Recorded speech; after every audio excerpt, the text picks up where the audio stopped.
I'd like a roll call. Deacon Benson Moreau. Present. Michelle Jepson. Present. Nathaniel Melton. Present. Kate McKinney. Here. Deb Olson. Here. Marcia Schurz. Here. Paul Johnson. Here. Okay, I'd like to entertain a motion to approve the agenda with a change in the community comments.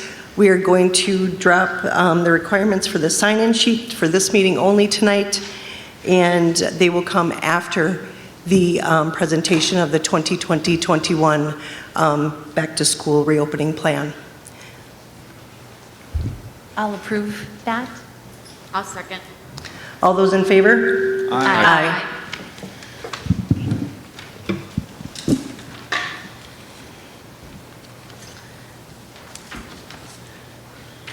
Okay, so we're going to move ahead. I just want to say a few words before we get started this evening.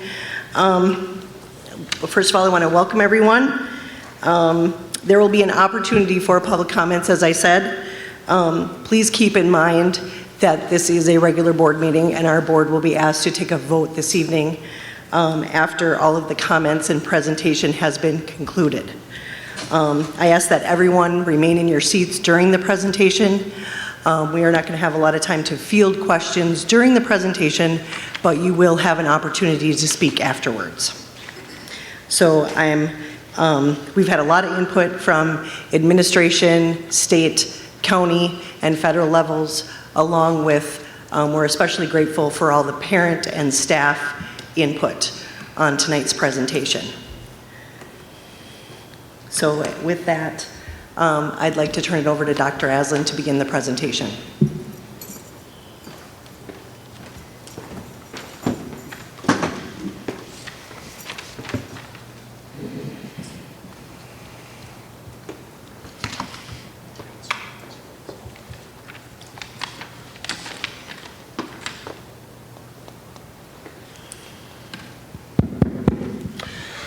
Good evening. Can you all hear me okay out there?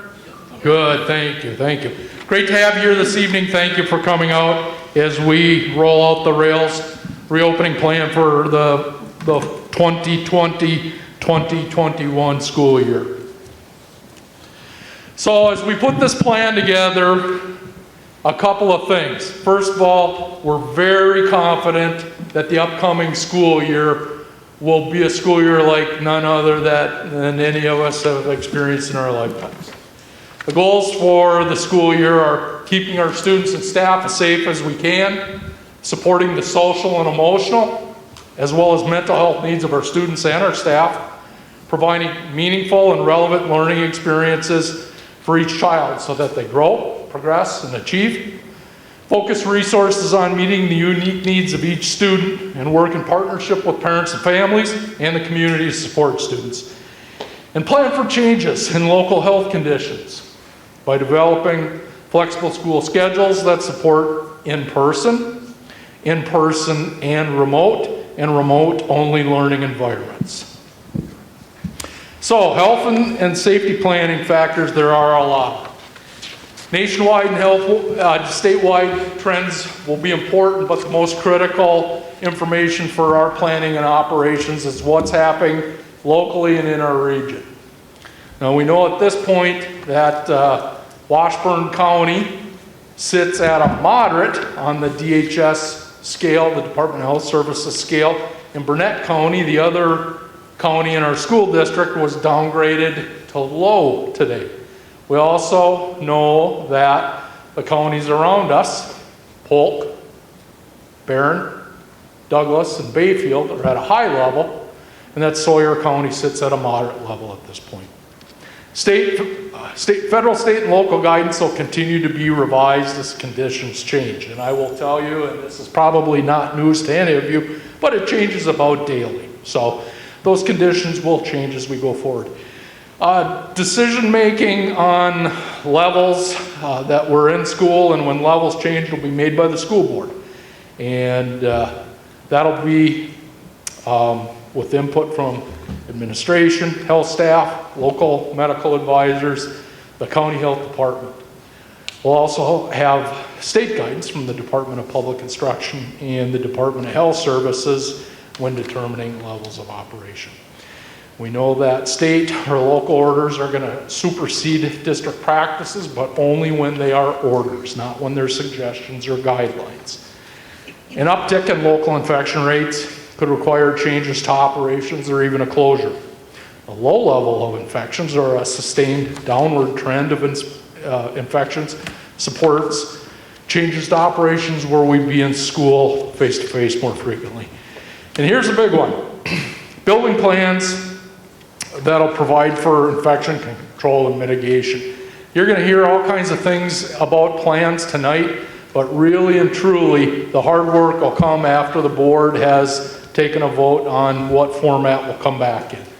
There'll be work at the building level and at the department level, leaders and staff members working collaboratively to determine how operations within a building will work, because each building's unique and the operational needs are different, and it's important that we're providing that infection control and mitigation. So areas for our planning, a number of areas. Student and staff health and safety, instructional programming, special education, technology, facilities, transportation, out-of-school time programs, and extracurricular programming. Health and safety planning factors. Hold on here. That one looks familiar, doesn't it? Because you just saw it. Here we go. Our planning framework. So three key elements of this. Review, prepare, and implement. Reviewing stakeholder feedback on the final quarter of last school year. And I will tell you that we sent school perception surveys out to staff and to parents, and the amount of feedback was just phenomenal. Over 120 staff members responded, and over 300 parents responded.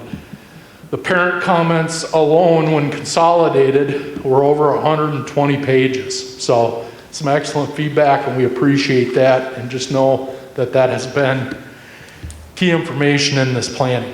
Prepare, using federal, state, local health guidelines, as well as that stakeholder input that we've received for reopening schools, and then implement. And we just need to know that flexibility will be key. We cannot predict the future.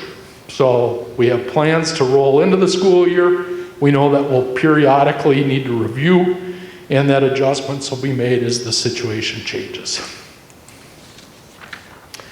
So, a number of instructional considerations. First is format. In-person and remote, be it digital or hard copy, are important, that we're prepared. And we may be required to carry them out simultaneously. A focus. So, part of that school perceptions feedback yielded this trend. The academic piece that the district carried out from when the COVID shutdown came down in March until the end of the school year didn't work particularly well for any group, for students, for families, and for staff members. So we know we need to change our focus, and we believe that the district curriculum delivered by district teachers whenever possible, college or out-of-district online coursework, and services for students as required is the way to go. Flexibility will be key in this because conditions are likely to change, and we need to be able to adapt to those changes. Flexibility with the school calendar, with how we use the physical space of our facilities, with building schedules, classroom schedules, our instructional design, student accommodations, and attendance options. Adequate resources for staff are just absolutely key as well, that our staff has the right equipment, the right training, the right curricular resources, as well as the time to prepare. Prepare for in-person, prepare for remote, or whatever format comes as required. Essential health and safety actions built in. School will look different for students and staff this fall. There's just absolutely no doubt about it. Those universal precautions will be built into classroom operations. PPE will be provided for students and staff. High-touch area frequently disinfected. And building operations practices and building heavy cleaning and disinfection become a priority for operations. It's become a priority in our finances and a priority for teaching and learning when we get kids back at school. Equity is important. One of the things that we learned during the March through June shutdown is we have a good number of families that don't have an internet connection other than by cellular or phone, and we also have a pretty good sized contingent that don't even have that. So the modalities that we use, the modes that we use for teaching and learning need to provide all students with what they need to grow and to achieve, and really regardless of their age, whether they have a disability or not, if they do, what that disability is, where they live, or what their access to technology and the internet are. We need to be equitable. Digital options are important, but as I said earlier, we know that the feedback we received indicates that what we did previously didn't work particularly well for any group. So they do need to be sustainable so that we can carry them on, because we don't know what the future will hold, and they need to be scalable. So if we had to go back to an environment as we had from mid-March on where teachers and students couldn't be face-to-face, we've got to have the ability to meet students' learning needs. Capacity to deliver over an extended period of time and to scale up as local health conditions require will be important. The next one is baseline assessments, and I can't stress the importance of this enough. We don't know where students will sit academically when they return to school, but we can be confident that being out of school since mid-March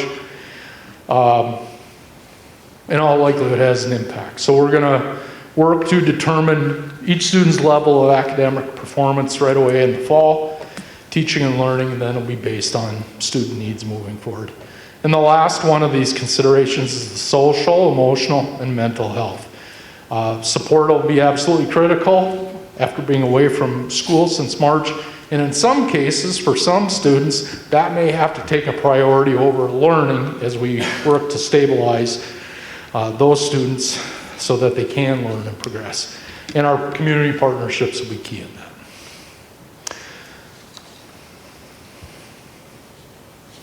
Lots of sources of guidance and input went into this, and I'm just going to give you a minute to look at that slide.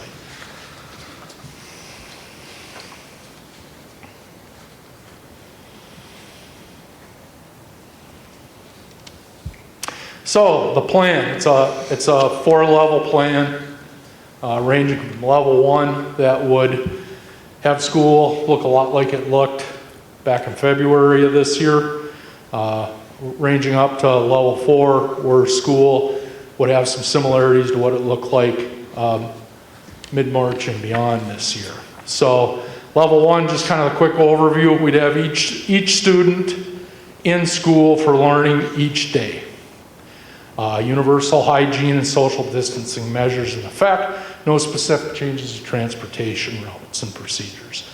Again, students in school each day, we'd provide modifications and accommodations to students under individual education or 504 plans, and staff would work where they're contracted or have a notice of work assignment. We would certainly authorize PPE wear for students and staff. And at the time that we wrote this, we'd say that they'd have to provide it, but now we have an adequate stock on hand that we would provide it. We take guidance from health personnel and local providers, and the communicable disease portion of our district crisis plan would be in effect. Level 2 changes things, okay? Level 2, we have students and teachers, or students and staff in school for face-to-face learning on Monday and Tuesday. We have a remote learning day on Wednesdays, and we're back face-to-face on Thursday and Friday. Part of the intent behind the Wednesday remote learning is to do heavy cleaning and disinfecting in each building. Part of it also then is staff training and staff preparation for remote learning and providing that adequate time. Social distancing posture gets upgraded, and where we look at things like we make sure that in-classroom seating gets students 3 to 6 feet apart, as has been recommended by the American Academy of Pediatricians. That bus routing is done using routing software so that routes can be changed on short notice. One key thing for students and families is at level 2, the ability to apply for or petition for a remote-only learning format comes into play. Again, heavy cleaning on Wednesdays and over the weekend. Bus routes revised as local conditions, and we will strongly encourage PPE wear for students and staff. Another key piece in this level plan is daily screening. Parents and families will have the task of screening their students' health based on some criteria that'll be provided before sending them to school each day, and staff members self-screen per the district guidance before work each day as well. Level 3 takes us to 50% of the students on a 2-day rotating schedule, which has the other 50% of the students learning remotely on a schedule. Bus seating changes, one student per seat with a row left empty between students, more social distancing observed. The likely, this is typically called a cohort model, so the likely cohorts would have a group in school Monday and Tuesday, and a group in school for face-to-face instruction Thursday and Friday, and those groups would rotate. We would, based on the strong feedback we got from the school perception survey, we would really work to schedule children from the same family, regardless of what school they attend, on the same schedule whenever we could do that. And if we have formal notification of a COVID case in the building, we reserve the right to close that building down for heavy cleaning based on the information we received. Student movement modification during the day, students just not moving as much and not moving at the same time. And we take a look at co-curricular before and after school activities based on the local situation. Level 4 again looks like it pretty much like it did from March on this year. Remote only, no students in the facilities. Staff are in the building based on a schedule, and staff are supporting student learning remotely. I'm going to make a quick introduction before I hand this off to Mr. Schurz. I want to introduce Missy Giesregan. Missy is the new Spooner Middle School principal. She comes from the Bayfield School District, and she will be starting her new position here on August 1st. And you will not see a middle school plan in the presentation tonight. And Missy will be working collaboratively with the middle school staff to develop a plan. We look to have that done by mid-August. So welcome, Missy, and I hope this provides you all an opportunity to connect a new face and name to our district. I'll be followed by Mr. Schurz, the high school principal. Thank you, Dr. Haslam. In your packet, you have what I would call a document that will continue to change as circumstances change. We have, just like the district, we have 4 levels based on what Dr. Haslam just went through. Our goal, again, is to try to make sure that we can have a blended form of education for our students so that we have as little disruption as possible, no matter what level we're at. Starting with level 1, there won't be a lot of changes because it would be, if we could be at level 1, what we'd have as a situation is pretty much business as usual as a normal high school would interact, both athletically, extracurricular-wise, and academically. What changes would be in level 1? Certainly, we're going to pay a lot more attention to sanitizing the building and interaction between students. Once again, as long as this pandemic goes on, we will continue to monitor and again, encourage kids to follow guidelines. One of the things we won't do is create an adversarial situation with that. We are going to talk to students, we're going to have conversations, but once again, we're in this together to try to create the best environment we can. Because again, and I would say that through this whole document, we know that having the engagement between a teacher and a student is the best form of education, and that's what we're going to continue to move along with. If we go down to level 2, that's when things change. And once again, I'm just going to summarize some highlights of what level 2 would mean at the high school. As students come in to our building in the morning, they would still have access to breakfast, but they would take their breakfast to their first hour class. One of the things we had prior to this is the use of our commons area, but again, social distancing is difficult in that setting.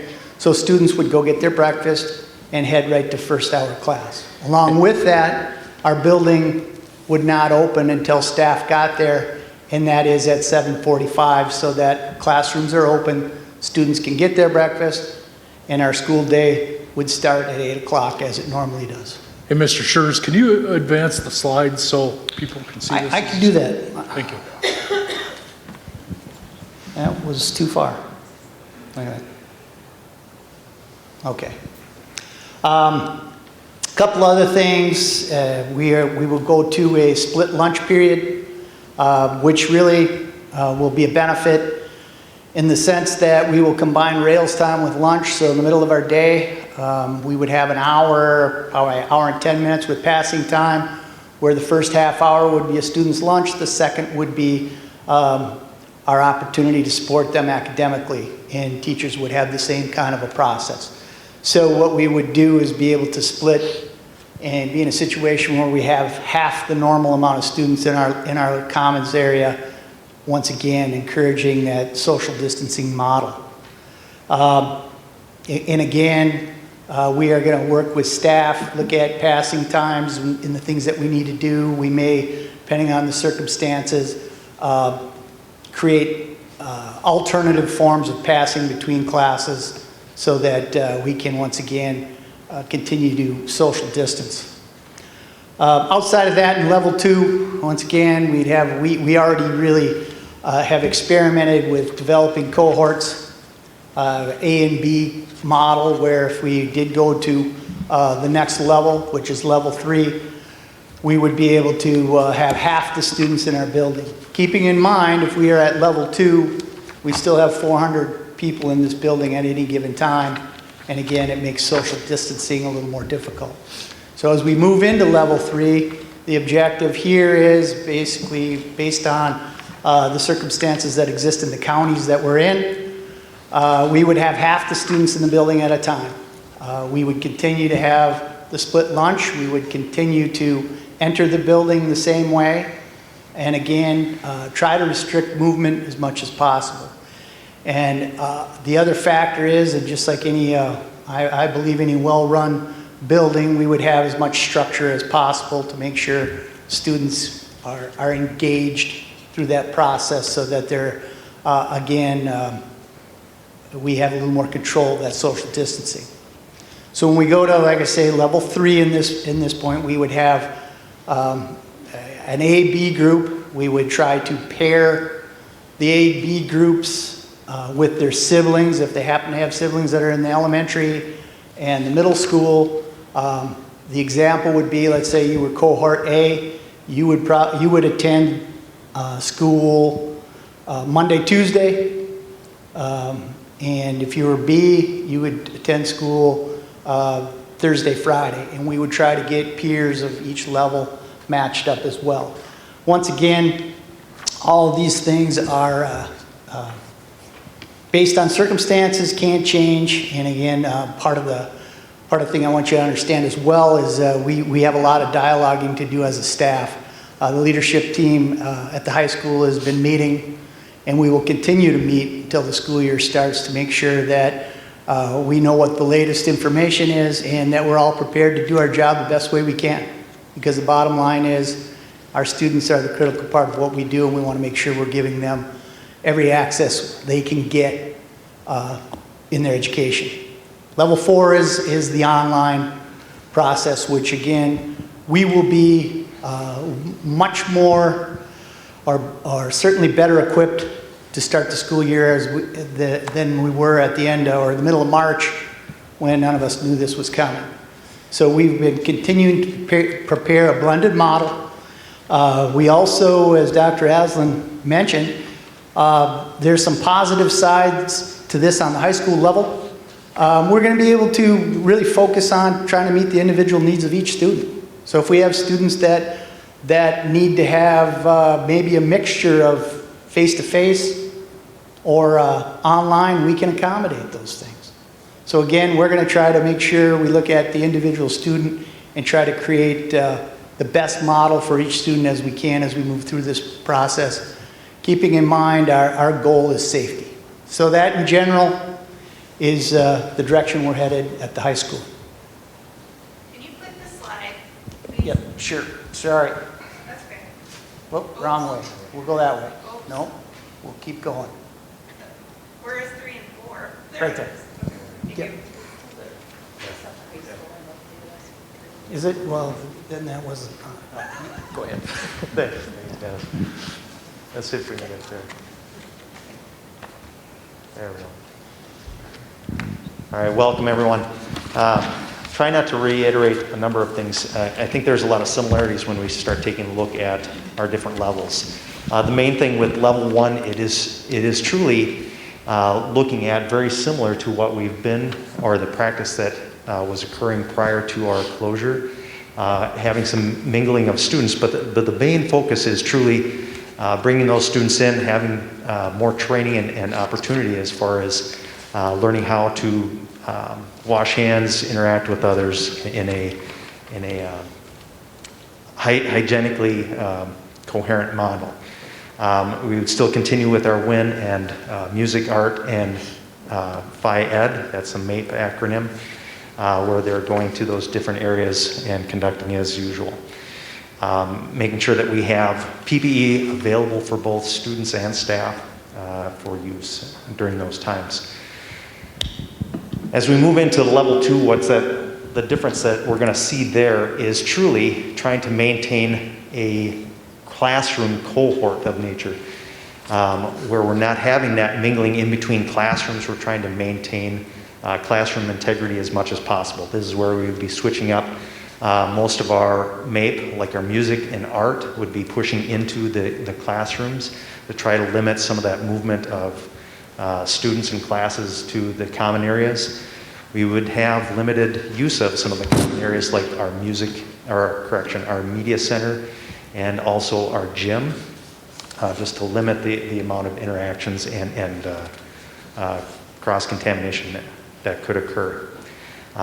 Making sure that we're limiting our assemblies and also adult access into the building. I know that parents like to come in and transport students down, but trying to limit that movement inside the building as we get into level 2. Making sure that we're continuing on with our small group instruction, because that is an important part of their development and instruction. As we move on to level 3, this is where it changes up a bit, even making sure that we're still maintaining that cohort, but we're down to 50%, limiting even more some of our common use areas. Where the media center, we would do all of our book checkouts online, and then we have a process for delivery of books and then also collection of books. And then also limiting our passing time. A lot of our activities outside of school would be postponed. The before and after school program, we would have to postpone that in order to limit that cross contamination there. As far as our staff, making sure that we have our staff meetings virtually, that we're providing some of that virtual professional development and ongoing support as we bring those students in. And then also on those Wednesdays, making sure that we're having time to meet and then also prepare for that online instruction. And then level 4, moving into our true remote learning. Yes, just like the high school, we did a lot of learning and growth as far as when we had our closure.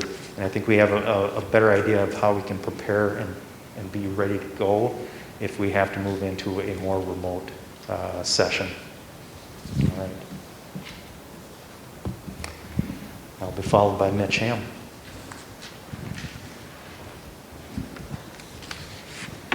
Good evening, Mitch Ham, Director of Pupil Services, and I'm here tonight to talk to you about additional considerations for special education students.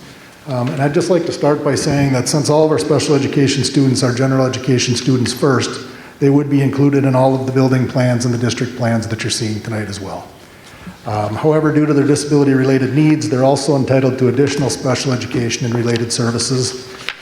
And any of those additions, additional services, accommodations, modifications beyond those provided for all students will be determined by individual education planning teams following the typical education planning process.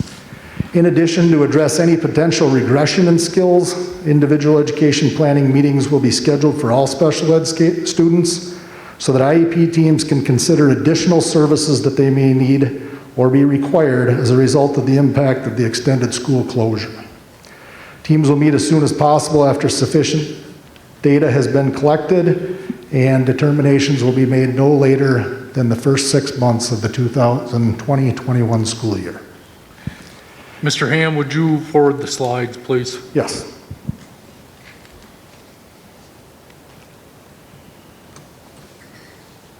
All right, information to be collected and considered in those meetings would be the amount of instruction and special education services provided to students during the closure, and information from any data collection or tracking of student progress during that time, information and observations from parents or other family members about the student's ability to access remote learning opportunities and special education students during the school closure, and how engaged students were in their education during that time.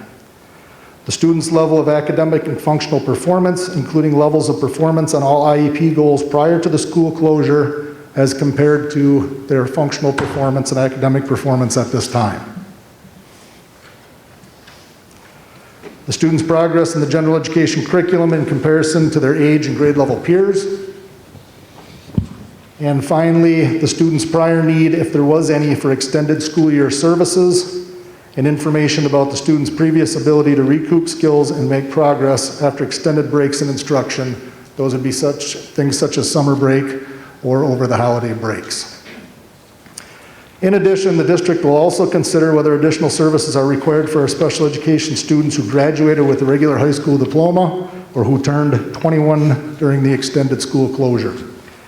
Each adult student or guardian will be contacted to determine if they're willing to participate in additional services. That will take place during the month of July this month. And if students are willing to participate or would like further information about services that may be appropriate, individual education planning meetings will be held for those students during August, prior to the start of the school year. It should be noted that given the unique circumstances, considerations for additional services for graduated students or students who have reached the maximum age limit, which would be 21 in this case, will be given priority, and those decisions will be made before the school year starts. Some of those services may be delivered after the school year starts for those kids, but the determinations will be made before school starts this year.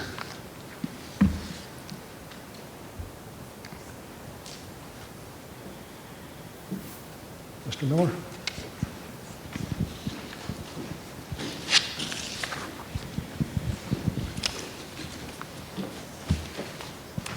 Okay, I'm Hugh Miller, Technology Coordinator for the district. When it comes to our use of technology, we've always used it in the Spooner School District for enhancing instruction, learning, and communication. And that basically remains unchanged as we implement this back-to-school plan. And when we look at it from a level 1 perspective, our students and families, staff will have access to the same systems and equipment they always have. We are going to have one big change though, and that is we've had one-to-one devices in grades 3 through 8 or elementary middle school, but those have stayed in the classroom. For this year, those devices will be assigned to the students so they can take them home. And there will be more information coming to our middle and elementary school families about how that plan is going to work, when they're going to get them, and the expectations for caring for them and things like that. It gives us the benefit of if you have to go to levels 2, 3, or 4, the equipment is with the students and there's no time wasted in trying to adapt and get that out to them. And we can also do a better job of keeping that equipment clean and sanitized by not passing it around to lots of different students. We will provide the same technology support to our students and staff that they've had as we always have. We have done some planned project upgrades in our district here this summer that were planned before COVID came along in terms of replacing some equipment in classrooms like the projection systems. We are complementing those now with some specific types of cameras called PTZ cameras that will allow our staff to take the curriculum they have and work with it to develop it so that it can be delivered in a in-person or blended or distance learning role, and build that as we go along.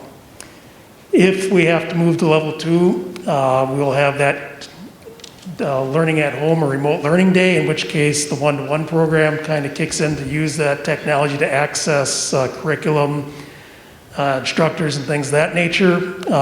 We will support that essentially the same way we would as in-person, with the exception of we will have what we call a virtual help desk available that will allow our students, if they're having a problem with a device or a particular system, to be able to call in, get help to hopefully continue instruction and learning with as little disruption as possible.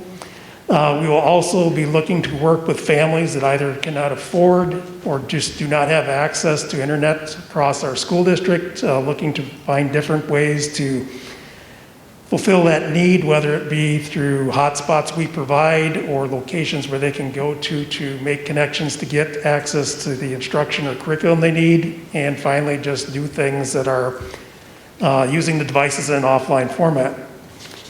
As we move into a level 3, for us that would remain essentially unchanged in how we use our technology. We will just be working more to make sure our computer labs, media centers, areas like that are set up to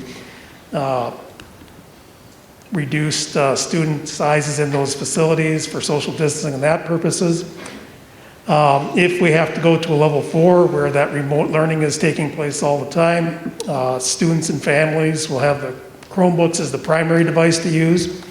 We will rely heavily on our Google platform, specifically Google Classroom, for the learning platform to deliver instruction and make those connections with the teachers or instructors through things like Google Meet if necessary. Online access to the media center will be provided for students, so they'll have access to reading or literature materials. We are going to continue to work with families that have that challenge of having broadband access necessary to take advantage of this instruction. And we will be expanding that virtual help desk to provide that support for everything we do as best we can, given the nature of the challenge. And we will continue to utilize the technology we have in place to live stream or record events, meetings, things of that nature to share with our community and the district. Our staff, through all these, will be utilizing new and existing resources to ideally create curriculum and instruction that can be delivered in person or remotely, depending on what the needs of the students and the condition of our district is. So that's our plan for technology. And now it's Mrs. Grindell with operations. Hi, Shannon Grindell, Director of Operations. From an operational standpoint this summer, we've really focused on 3 main areas. We focused on the cleaning and sanitation of buildings, how we will provide food service to students, and how we will transport students in the 2021 school year. Fortunately, we have been able to purchase a lot of the equipment that we feel necessary for the start of the school year, for the deep cleaning and sanitation that we believe will need to happen per CDC guidelines. So we do have a lot of that in place, as well as necessary PPE equipment for our staff and our students. In the level 1, for students and parents, we'd be looking at parents screening children daily before sending to school. We have, or we will have, hand sanitizer, hand washing will be available at every entrance. And then we will have hand sanitizer stations mounted in each classroom at the beginning of school. I don't know if many of you have noticed the social distancing markers as you came into the building tonight. We will have more of those throughout the district. Students will be assigned seats on the bus for transportation, and we will base our meal precautions off of guidance from DPI. As Mr. Schurz mentioned, he has done some planning in terms of how lunch will be served in each level in his building, as well as Mr. Hopke and Ms. Giesrigen will have those in their levels as well. For staff, staff will be self-screening before coming into work. We have purchased plexiglass shields, which we will install at all of the walk-up counters throughout the district. Toys and educational aids will be cleaned between uses. Nightly cleaning will be done in level 1. And then we will work on a rotational basis with the buildings and ground staff for a weekend shift, which will, that will entail the deep cleaning for the week. In level 2, buildings will be closed on Wednesdays, which will leave our buildings and ground staff the opportunity to do that deep cleaning on Wednesdays as well as deep clean over the weekend. At that point, we'll be limiting interactions between staff from different buildings and areas of the buildings. In a level 3, again, students would be assigned seats, but then we would go to 1 student per seat for transportation. We would adjust work schedules as needed for buildings and ground staffs as well as food service. And then in a level 4, where learning is conducted virtually, we would, the district office would assign office hours to the necessary staff. Building access is limited even more. Non-employee access will be restricted. And then this is where we would implement our meal delivery via bus service routes. Mr. Lucius.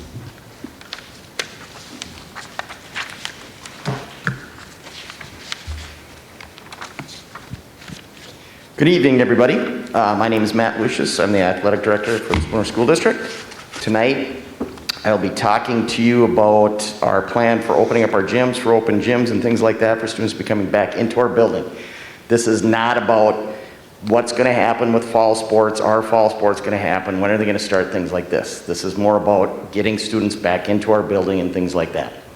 A lot of this comes in if you have your students right now doing our strength and conditioning, which has been kind of going on outside. A lot of the same stuff with the pre-screening, limited social distancing, limited contact of where they enter and exit, and all those sorts of things. I'm not going to read everything that's on the slides for you. It's kind of in front of you, so I'll just kind of work my way through them.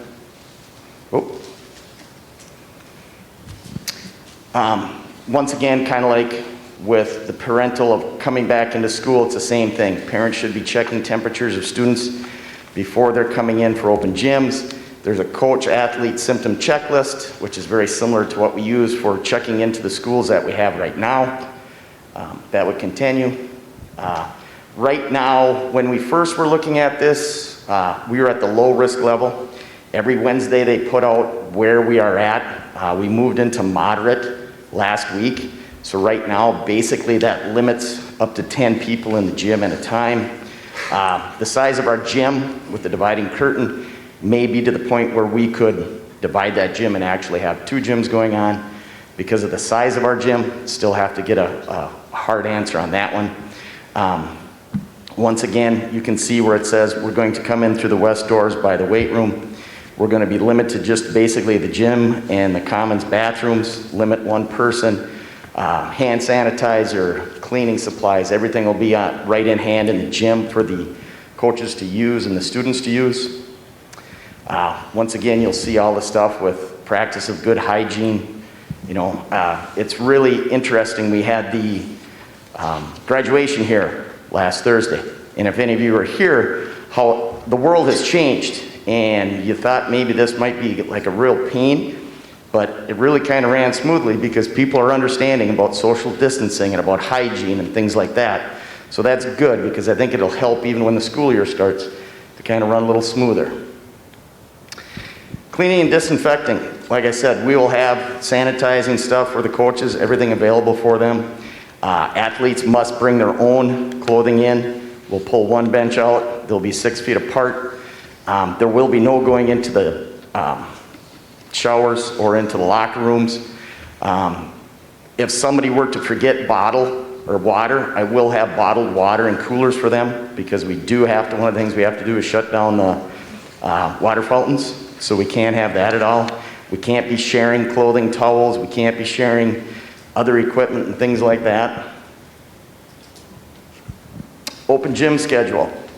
Right now what you see is basically Monday through Thursday. Mondays and Wednesdays are from 9 o'clock till 1 o'clock. Tuesdays and Thursdays are from noon until 4 o'clock. Part of that is because that is when our janitorial staff is here and on site. The issue is as soon as one group moves out of the gym, we have to have time to come in and completely disinfect the gym, the bathroom, where they came through up the hallway, the doors, and all that sort of stuff. So as you can see, we would really be pulling away from our janitorial staff if we went all day long, all 4 days. So that is kind of why we split it up this way. And once again, I know when we're limited to 10 people, it's not a bunch, but it's better than nothing.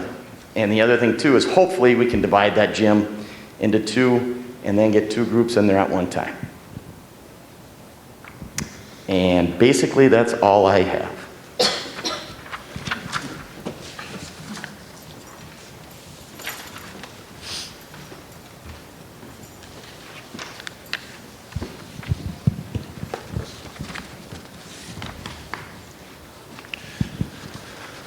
The return to school has been a topic of conversation for nearly 6 months now. And as we roll into the latter half of July, Spooner's not the only community that is trying to determine how to best move forward with the start of the school year. Every community in our area and in our state and in our nation is grappling with that decision. That said, at some point, the district needs to be able to give students and families and staff members some direction as to what the start of the school year will look like so that they can have adequate time to prepare themselves. So the administrative recommendation is as follows, that we'd start the school year returning students and staff at a level 2. And again, that's the 4 days in person, 1 day of remote learning. We'd also ask that you adjust the school calendar to reflect a September 7th start date, so 4 days later. And we do that because we know that we are going to have some comprehensive requirements that we haven't had before. Requirements for staff training, not only on academic pieces, but technology and safety and things of that nature. We also know that we have to prepare students and families thoroughly for the start of the new year. We won't be able to do things like our traditional large open houses that we accomplish on one evening. So that time to get ready is critical.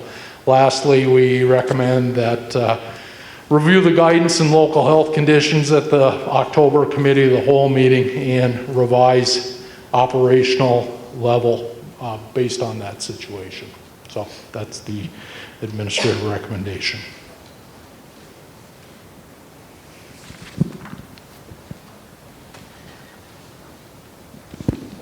Okay, at this time, I believe we'll go into community comments. Per Wisconsin statutes 19.83 parent 2 and 19.84 parent 2, the board will allow public comments. The community comment session will be limited to 45 minutes. The time for each individual will be divided by the number of people signed up for community comments. The community comment section of the meeting agenda provides members of the community a chance to speak directly to the school board. It is a valuable opportunity for community members to have questions, concerns, and ideas heard directly by the school board and administration. Participants are asked to step up to the microphones. As you can see here, we have one here and one here. Please keep in mind social distance, please. I know that some of you did sign up, but we are waiving that sign-up sheet tonight for this meeting only. I ask that you be kind and respectful and that you keep your comments focused on the agenda item tonight at hand, which is the reopening plan. So I think we'll just take a minute and have a little minute break here, and then whoever is ready to speak, please do so if you'd like.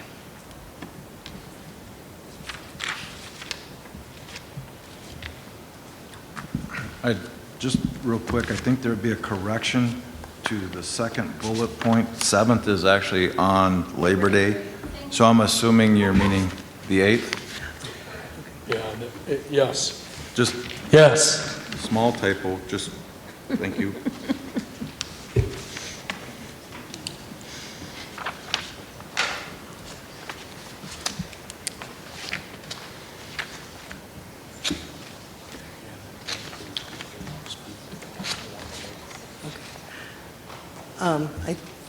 Anybody that would like to speak, please come forward.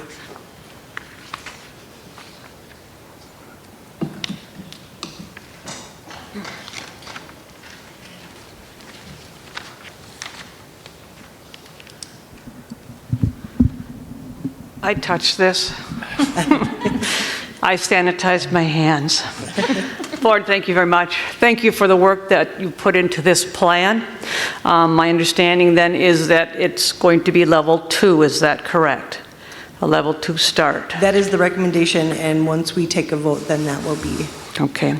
And tonight, I think, Dr. Aslan, you said that if there was one student that tested positive, then that class would, what happened then? The class would not meet and the room would be sanitized, is that correct?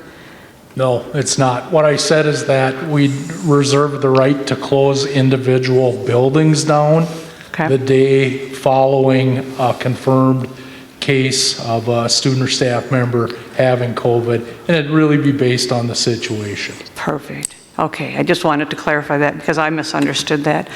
And thank you for adding staff, because I had only heard student. And we know that you have a great staff here. And I know that they did a wonderful job in March with very little notice to teach our students remotely.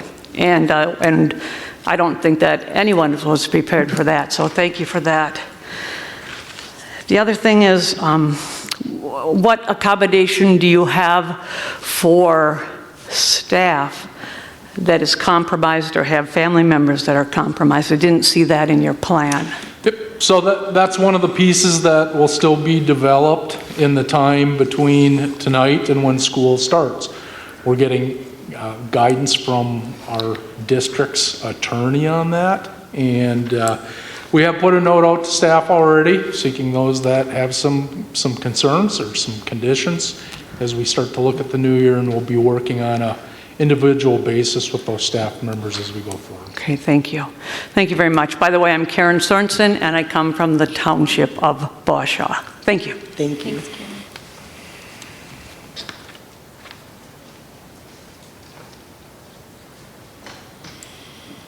Karen.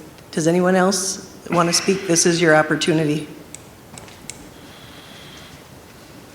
Julie with the Spooner Advocate, could you expand a bit on the transportation and what that'll do with the number of buses and the routing and the costs, especially if you have to do one per seat? In the level,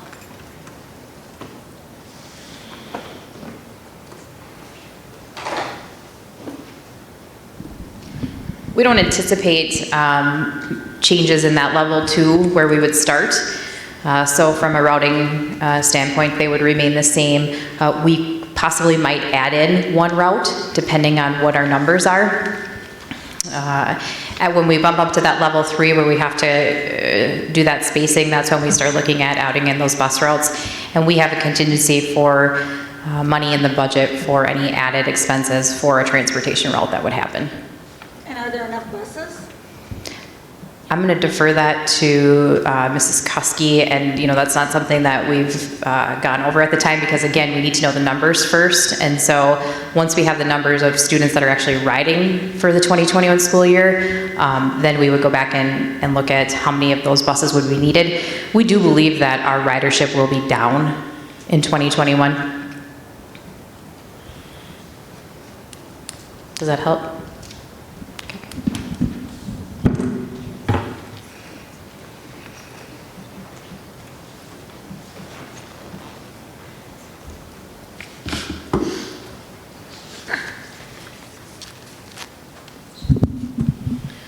Andrew Melton.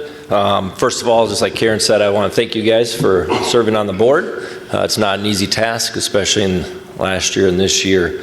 And really, no matter what decision you make, to some it's going to be the wrong decision. And so you have to make a tough decision here. So I thank you for being willing to do that. I'd just like you to consider, though, the school's mission statement. It says, preparing each student for a successful future. And also in your strategic plan, it said this work was done with a commitment to prioritize the children who attend at Spooner schools with the best possible education and experiences while being responsible fiscally stewards. And so I really highly encourage you to consider that this was done for the students for their best learning possible. And it was already stated earlier that what happened in March was not best for the students. Being at home is not what's best for them. And so I guess I have a concern that already you're wanting to start at level 2, which would put students at home one of those days of the week. And so I would encourage you to think about that, to go 5 days a week. Again, level 1, I think you could still be doing all the cleaning. I think of it this way: if you went to a hospital and you were there on a Tuesday, they said, hey, don't worry about it, on Wednesday we're going to clean, do a deep cleaning. Or if you're there Thursday afternoon, they say, oh, don't worry about it, on Wednesday we clean, but you have people coming in and out. So I believe you could keep going Monday through Friday, do the cleaning throughout the day, do a deep clean at night. I know it may require to add some staff. I know the governor has given some money to the school district, and so to use some of that to do that deep cleaning. That's just a suggestion that I have. Again, I appreciate that you've already started off with the fact of saying we want the kids back in school, trying to get in them 4 days a week. And so, but I'd encourage you to think about, at this point, it's been a small amount of people in Washburn County, has been stated in Burnett County, that have COVID. The statistics show the ages that are affected by that. With the kids, again, there's rare cases, but for the kids, it doesn't affect them. For most of them that have had it, most of them don't even show symptoms. Yes, we do want to protect the staff as well. I care about the staff as well, but if they are using protective equipment throughout the day, they are being protected that way as well. So just some things to think about. And again, I know it's a tough decision, but I would encourage you throughout the year to be thinking about that again. What is your mission statement? What is the purpose behind your strategic planning? It's what is best for kids. And I believe the statistics show the face-to-face is the best way for our children. So thank you. Thank you.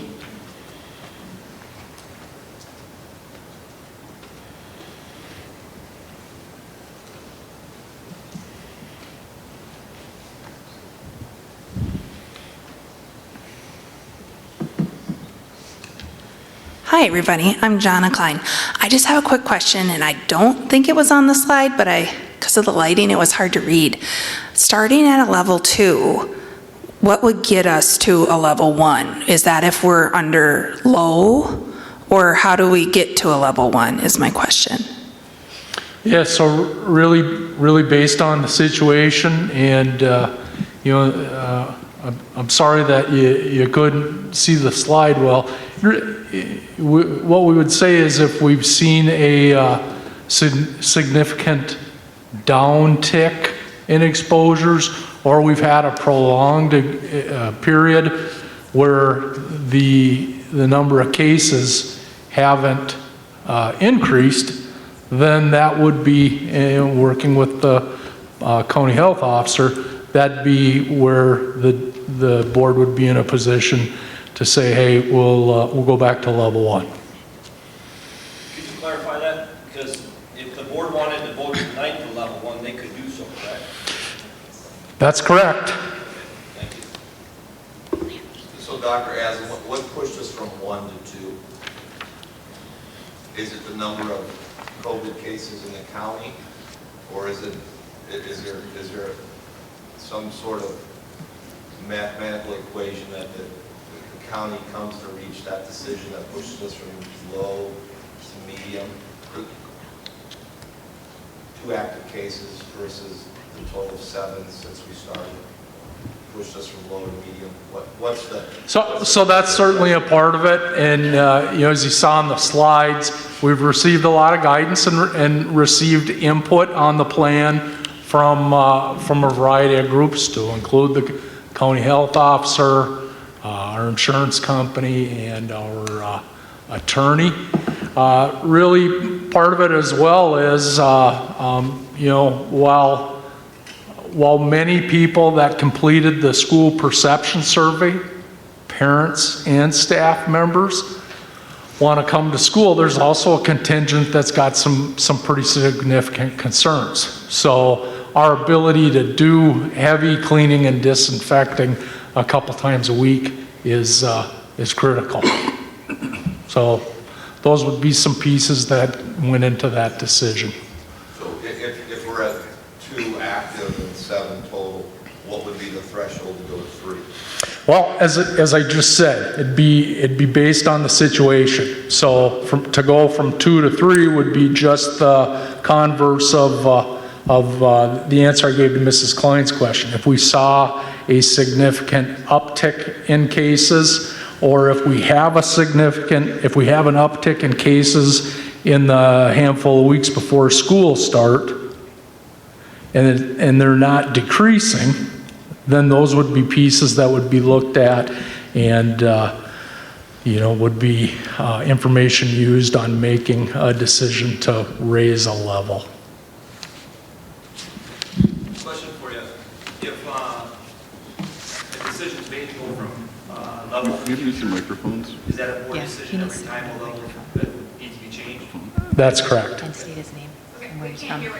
The question was, somebody, use the microphone. Every time you change a level, does it have to be board approved? So I see. Once the decision. Every time. And for the video, in case you didn't hear that, does the board have to approve every change in the level? Yes. Can we ask the people to step forward and use the microphone to identify themselves? Sorry.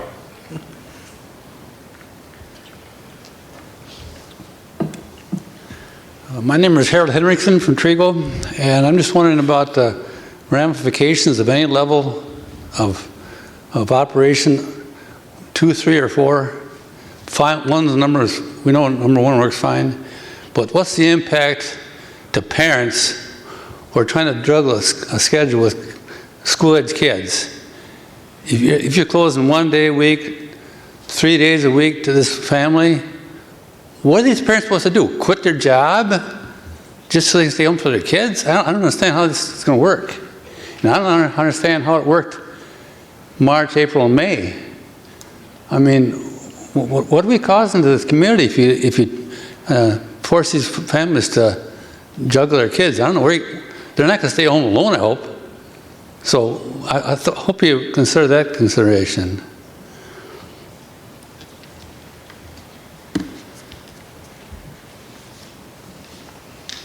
Is there anyone else that would like to speak tonight?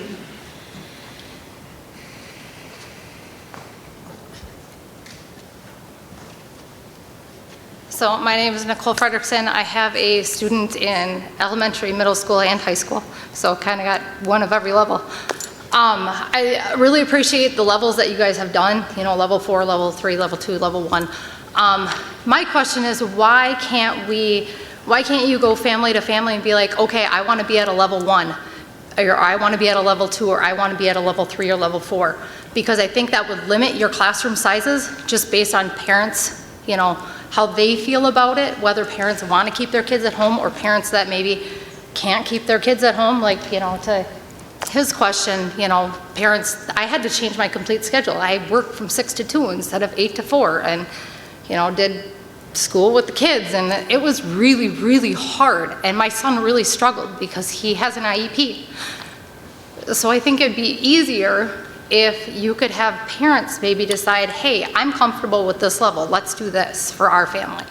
And I think that would limit your class sizes and, take all these other ramifications down. And as we, hopefully transition out of the whole COVID thing, then we could all go back to a level 1. But that's just a suggestion.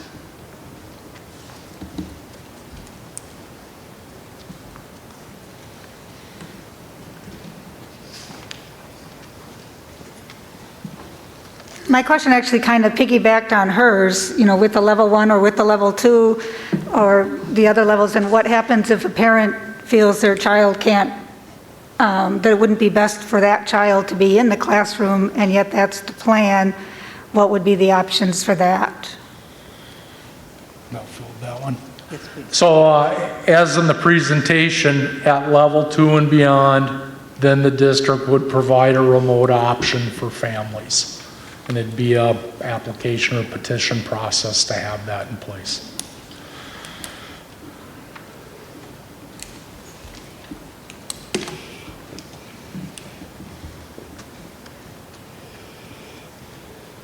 Hi, I'm Bonnie Burns, and thanks for all the work you have put into this and the time and effort, and we really appreciate you. I just had a couple concerns and suggestions. I'm wondering about the temperature thing. I really think you should be checking them at the school. No, the parents will not be checking them. They have jobs to get to, and I mean, if they know their child's sick, of course, you might have them doing that, but I think if you're concerned about their temperature, then have somebody take it at the schools. The other thing is, I really did think that your suggestion on starting at level 2, I get it, but I think that as the other parents have stated, it's really hard for community people to go to their jobs and you know, at 4 days versus 5 days. I think starting at 5 days seems more reasonable. I think as a parent, I'd give up sports before I'd give up academics. And if you can't start at level 1, then why are we doing sports and yet we can't send our kids to school? I mean, granted, my kids would disagree, they love sports, but I just think that doesn't make sense to me to start at a level 2 and continue with sports. That's it. Thank you.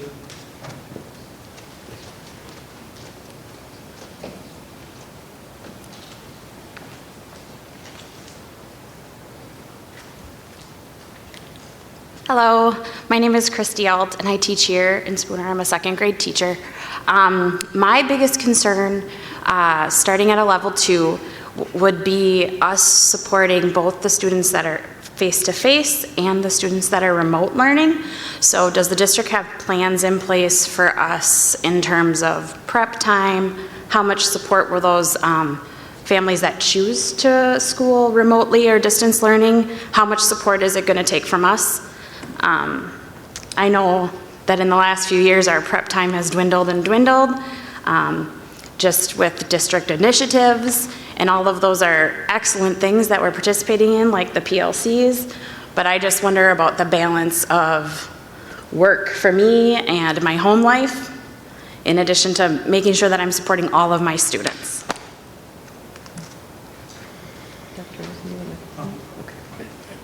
I don't have anything to add beyond what's been presented on that.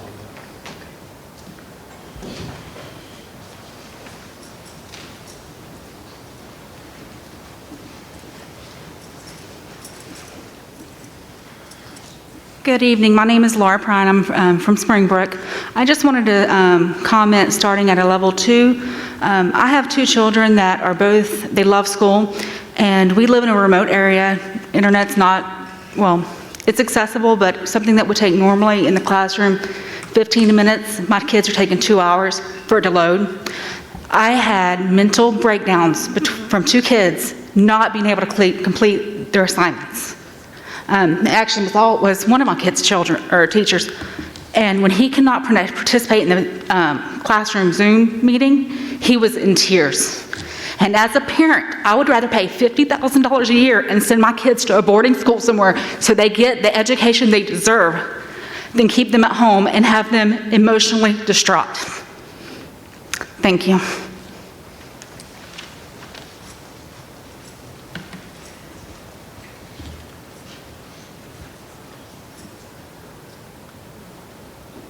Is there anyone? Oh.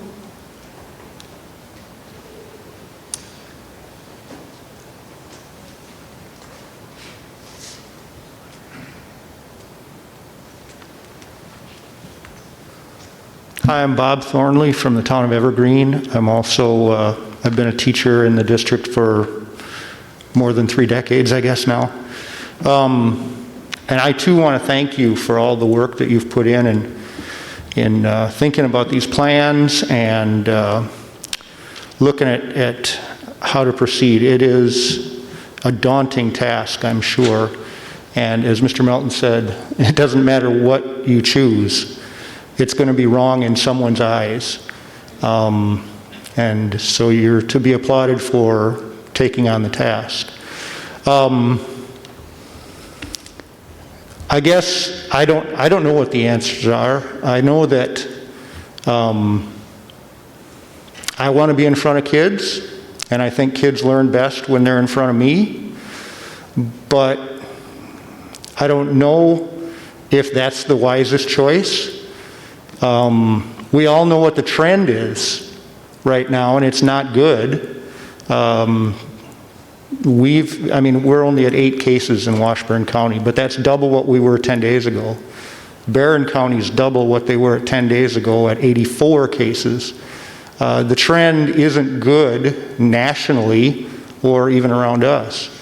And, catchphrase in education the last half dozen years or so has been out of an abundance of caution.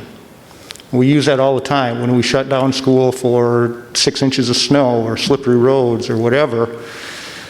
And I guess all I want to do is urge you as you deliberate tonight and as you move forward to keep that phrase in mind, because children's learning is important, but the health and welfare of the children and the families in the district is also important. And again, I'm not advocating one thing or another. I'm just trying to work it out myself. I didn't hear anything in the plans about masks, and I just wonder what the disposition is about masks. I know I've heard it said districts can't mandate masks. I know some districts are mandating masks.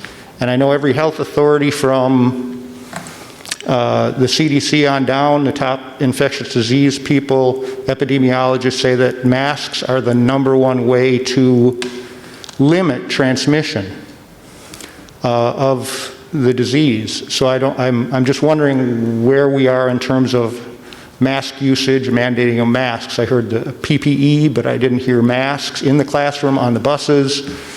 So I wonder if somebody could comment on that, please. Would you take that, Dr. Eslin, please? Yes, I would.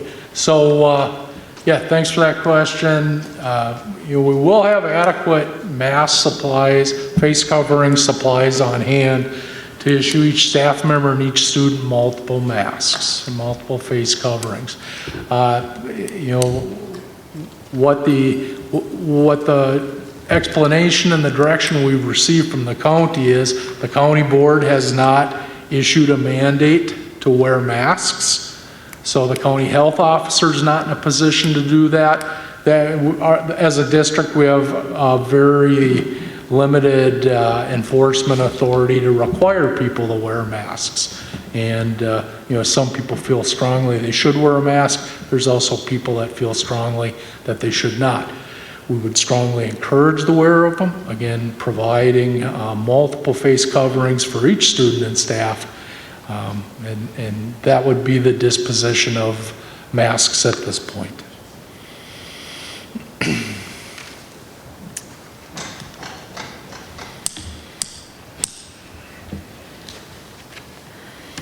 Karen Sorensen again, Town of Basha. I'm looking at Facebook and people are watching right now, and I think you have over 80 comments. One of the questions was, is anybody on the board monitoring those comments so that they could be answered just as if the people were here tonight? Because you know that not everybody could make it here tonight. Nathaniel? 96 comments. 96 comments. And they have some valid questions, and I'm not positive that they were all asked here. And so some of the answers were just made now. I know the question right now is what level are you planning on are you thinking about going, and that will be decided later. So the final decision hasn't been made yet, just so they know that. There was a question about recess. How will recess look? Does anybody know?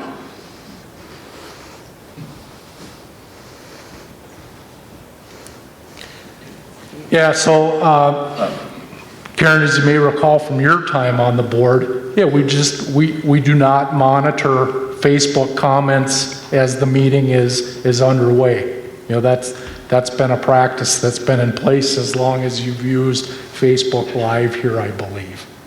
So I thank you for identifying that there are comments along the way. What I want to say to people who can't be here tonight to ask questions is, one, there'll be a document that in all likelihood will be posted tomorrow morning that outlines the plan if people need to go back and look at it further.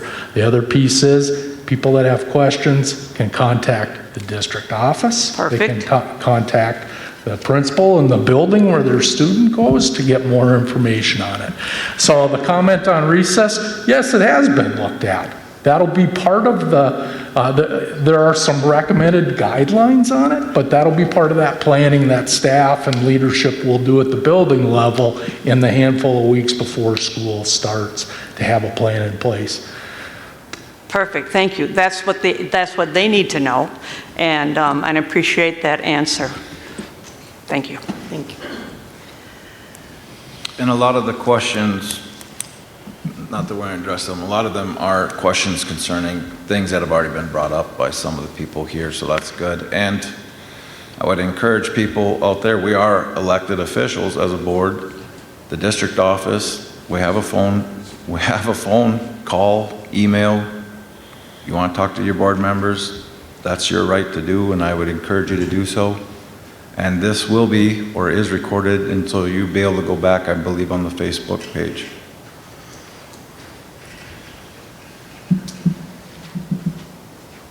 I hate speaking in front of people, so if I pass out, just catch me. Missy Weinberg, I'm from the town of Evergreen. I really would like to see us open at a level 1 for parents' needs, kids' needs, financial needs. There's not enough daycare in the town anymore either to help with these kids that are at home. There's no private facilities, or there's not as many private facilities as there used to be. My other thing is the kids are not the ones that are really truly getting sick, and they've even said in a couple different publications that our kids are not the ones spreading it. They're not the ones taking it home with them. So in that aspect, I'd like to see the kids there. Yes, we need to protect our teachers, and we need to put more in place for them. And do whatever we possibly can to do, but I would really like to see us start out at normal. I mean, right now our cases are really low, and I know they're going upwards, but we also have the tourists in town right now where school comes back and people are supposed to be going back to school in their own towns. That limits the people that are here. You go downtown right now and there are hundreds of people every day going into those businesses.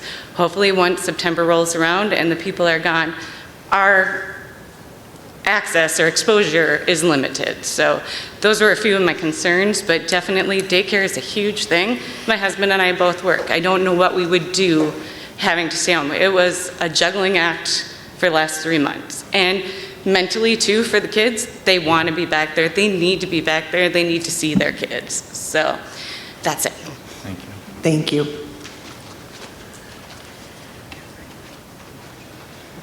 Yeah, just let people continue to ask questions.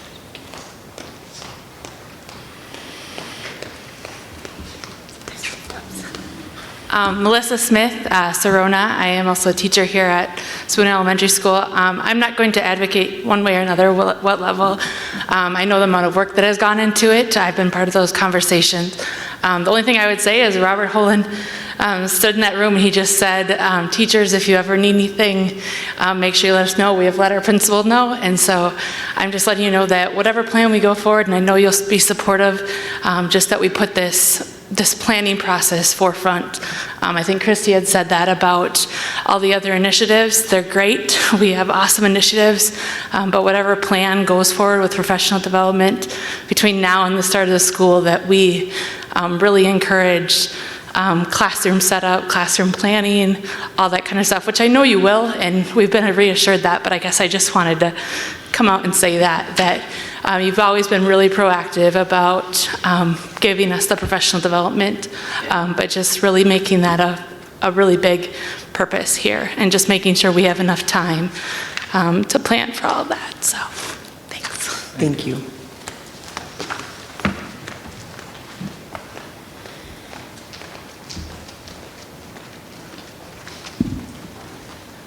Beth Van Trees, Evergreen. I am wondering that 10 days that they have to be absent, considering if you have COVID, it's 10 days or, 2 weeks. Is that flexible for the kids? Are you talking like the 10 days before truancy? Yeah. Yeah, so if a student had a diagnosed case of COVID, you're not going to get a truancy notice based on that, right? All right, perfect. Thank you.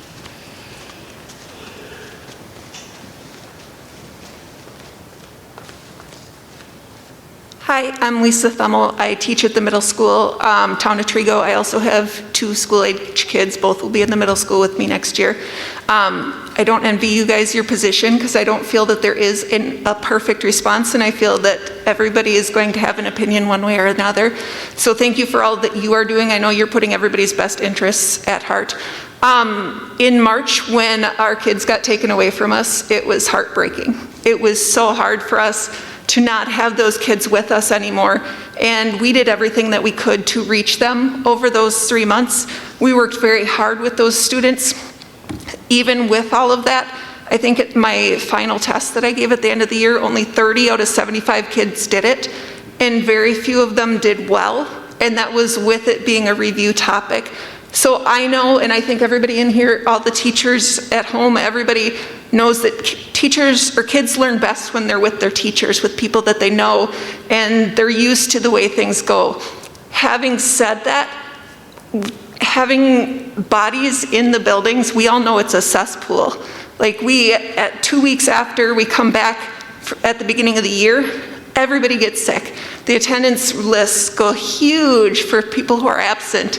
Same thing after Thanksgiving, after Christmas, after spring break. So we know that we spread things.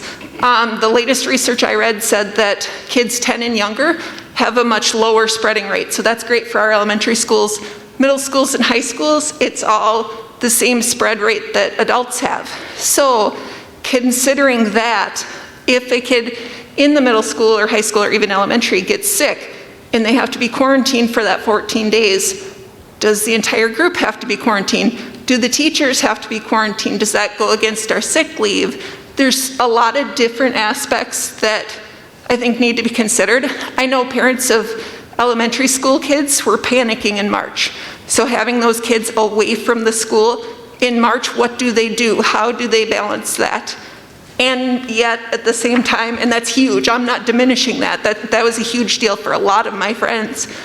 Having said that, having the kids in the school, for me, like I'm an immune compromised person. I know a lot of other teachers who are.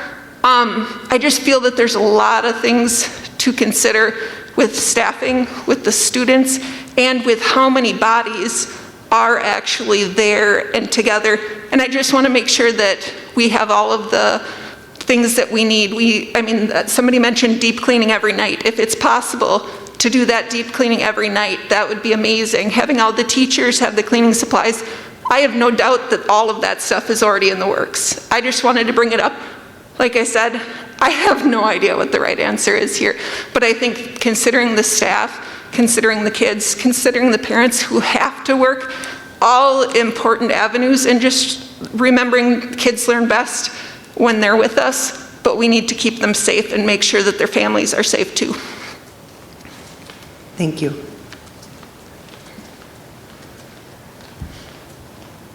Okay, is there anyone else that would like to speak?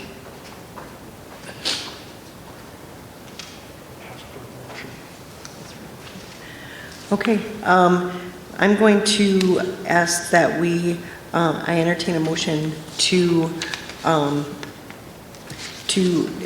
go with the district recommendation of. I think you need to ask if there's a motion. Okay. A motion to do that? No, just if there's a motion. I need to ask, is there a motion? I will make a motion that we open up school at a level 1, 5 days a week. And when we go through the comments or when we debate it, I will explain some of my reasoning. But I make that motion. I will second that motion.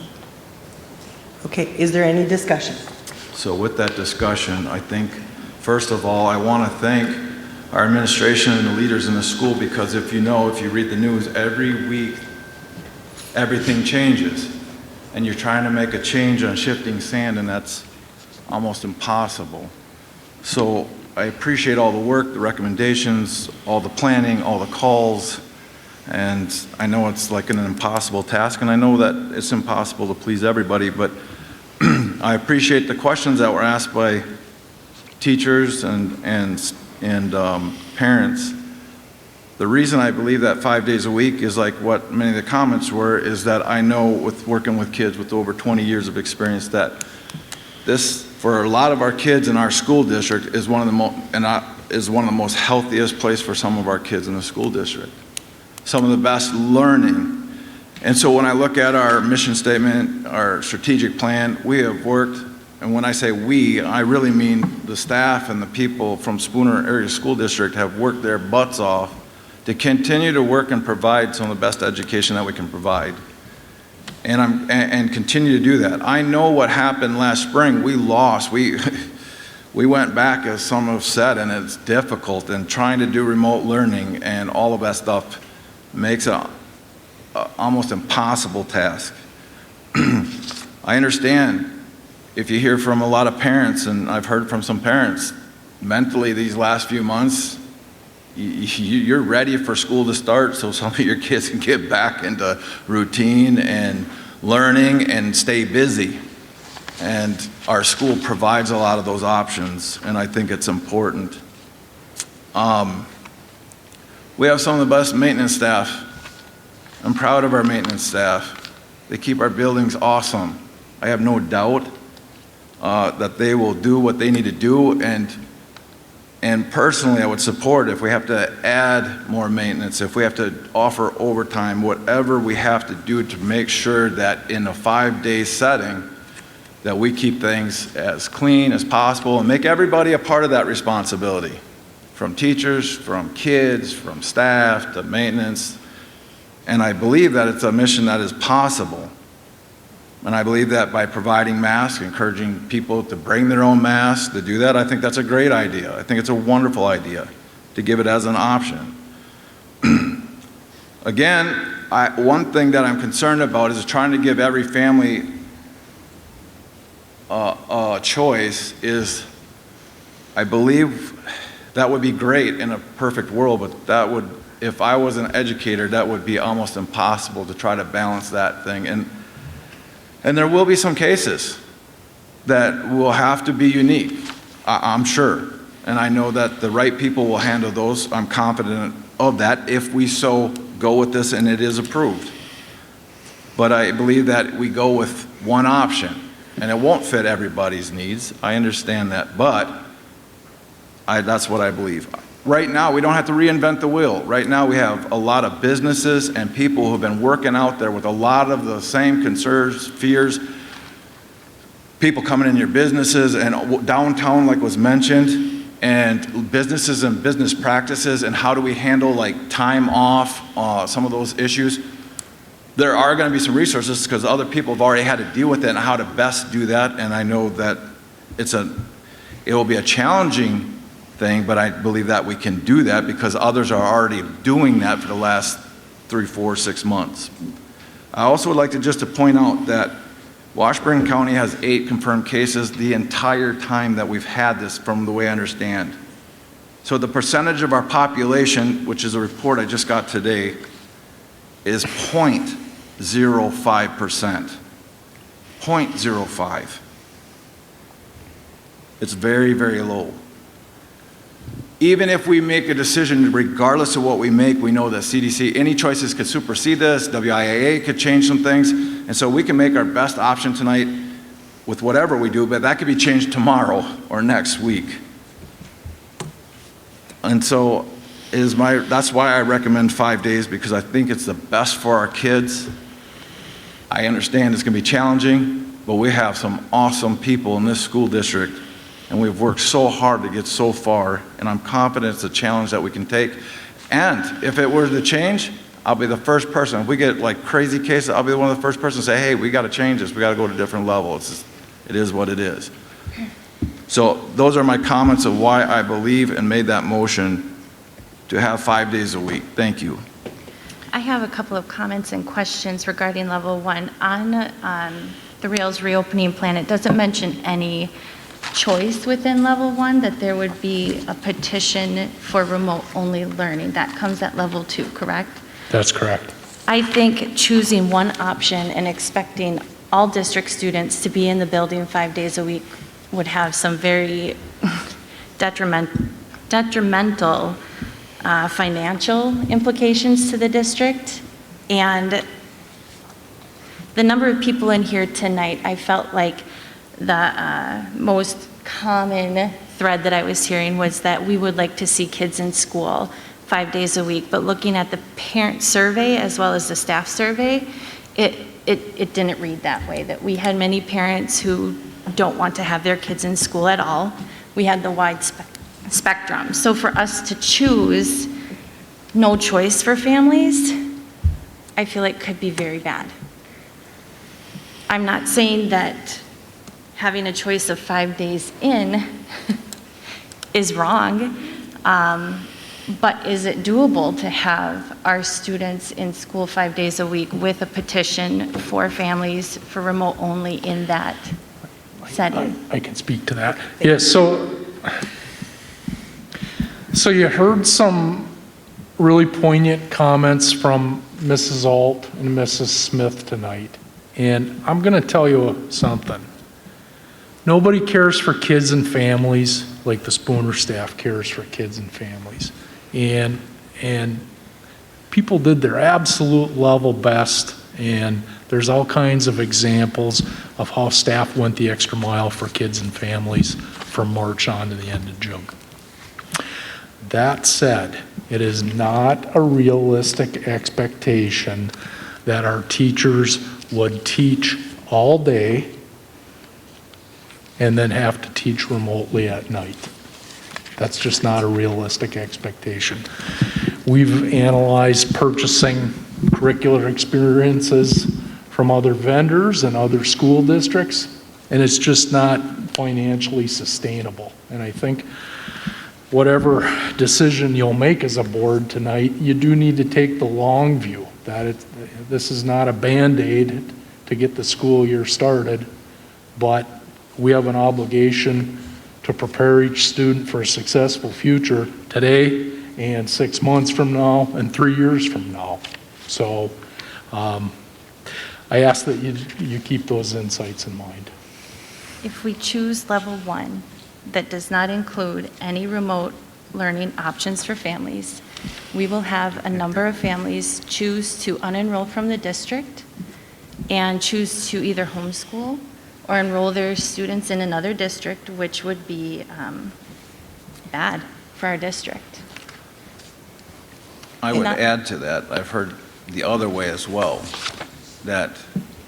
that's where we can't, the decision's going to affect people, and people have to do what's best for their kids. If we go through a different phase, people are going to say, hey, I'm going to go to Shell Lake, 6 miles away. If they were to open 5 days, they got football camp this Friday. I mean, whatever that may be, and I hear what you're saying, but I don't think we can say one way or the other. There are going to be people who will have to make that decision. But one thing is, I don't ever want to see the teachers have to do a whole day of school. Good gravy, if you're a middle school teacher and you got all them kids in class and then you're trying to figure out how the heck am I going to get this to Johnny, and you got a full day when you got a full day, and we'd have to add more teachers just to try to make that possible. And so that's why I really think either way, you may lose people. That is what it is.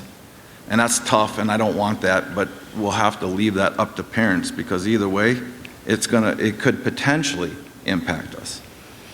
Well, and I'd like to say too that, you know, these levels are an ever-changing fluid thing, and yes, there could be an unbelievable financial impact on the district if we do go back to school, or if we go at a level 2 or a level 1.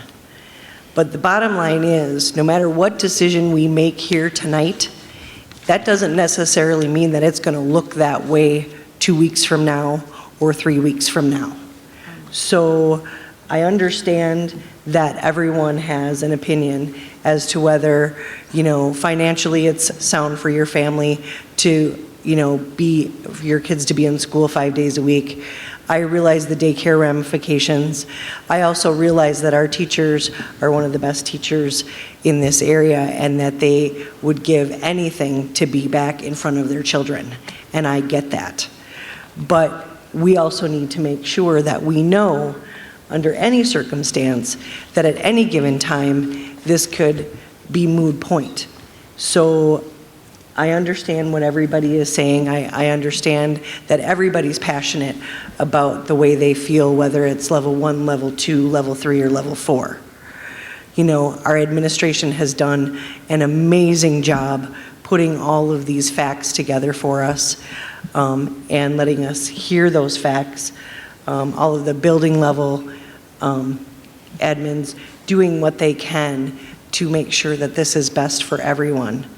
But I do believe at this point, whatever we decide, it may be ever changing. And so you may not, be happy today, but you may be happy tomorrow because it may change. We don't know that. And so I just want to make that clear.